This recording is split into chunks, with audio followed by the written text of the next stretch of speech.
What are you working on here? Lunch. This is a monumentous occasion. This is the first lunch I'm gonna make and take to work because so far multiple people at work and my mother have told me to stop missing lunch because meetings tend to go long and I never get a chance to eat. So I end up eating like a bag of Doritos. So now I'm gonna have an apple and a sandwich. This is my first title as game director. First time in the chair of game director. I expected it to be hard work, but the sheer volume of work and the amount of stuff you have to carry in your head and be on about all the time is staggering. It's huge. I'm such a fucking horrible sandwich maker. This shows my true inexperience. I want to take what we started and push it 10 times further, you know, get more of the story, more of the mythology embedded in while picking up all the things that we felt, wow, we could have really done this better. All right, all set for school. You know, it's my face and my name out there that if this is bad, I'm the guy. You're the guy that fucked up God of War, you know, like that weighs heavily. I truly believe that we are putting absolutely everything we can into this thing.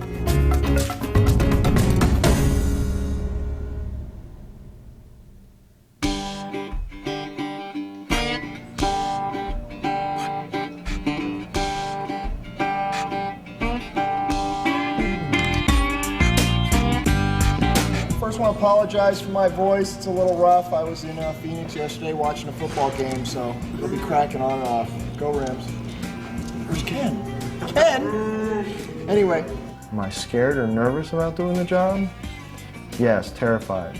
But the reality, and the good fortunate thing is, only when I get a chance to think about it. I'm not given much opportunity to think about it. We're starting to get to the point where we have a lot of stuff done, and it's going to be cool to start showing it to everybody. For the most part in the project, I'm, kind of an information person, going to different departments and like a sponge, soak up as much information as I can so I can direct people in the proper way. It's very, very challenging. At times it can be incredibly stressful, like right now.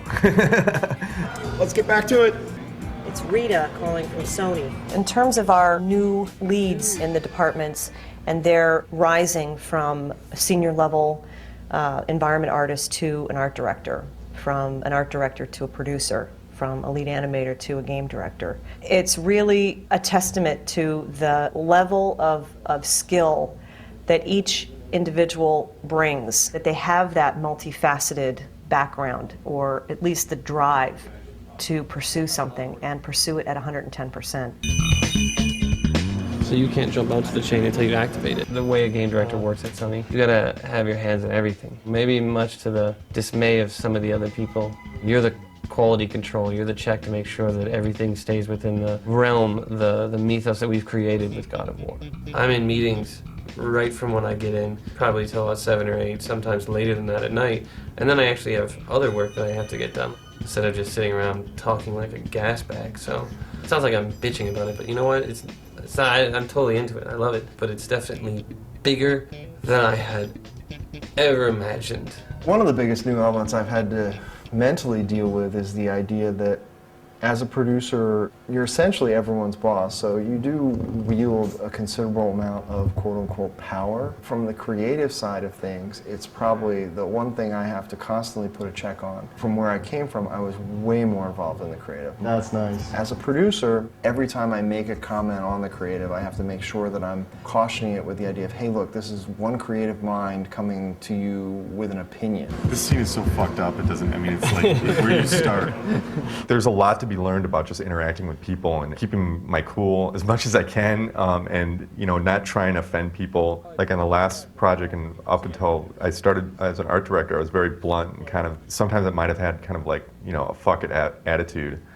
But now I have to be a lot more political about things. And it's actually like, the more I do it, the more I understand it, the more I enjoy it. Something that we decided when we originally started the Santa Monica studio was to go for a very open plan office, so that everyone sits in an enormous room. There are very low dividers between different people's desks. We try and keep people sitting next to the people that they are directly working with. So, you know, the combat guys have most to do with the animators, so they sit next to the animators. Production's sat slap bang in the middle of the floor. They basically can see everyone moving around. Everyone is near to the production department. The programmers are all sitting next to each other, and we sit near to the technical artists because they're people that we spend an enormous amount of time communicating with. So, you know, the entire structure of the studio really aims at fostering easy communication that doesn't rely on email and doesn't rely on chance encounters in the hallway. It's very important that you make people talk to each other, and this seems to be a very good way of doing it.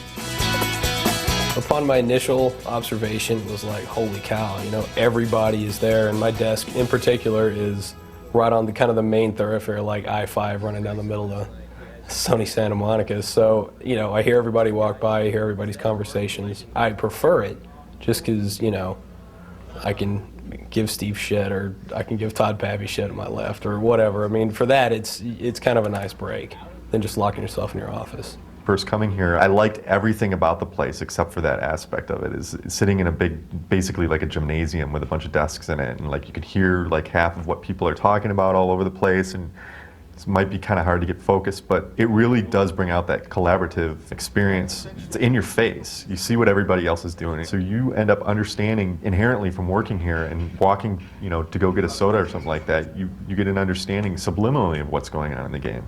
When we want to get something in the game as simple as Kratos, the main character, goes up to a giant column in the world and grabs it, and then when the player rapidly presses the circle button, he's going to be able to like pull on it and then successfully pull the column down while the column breaks and shatters.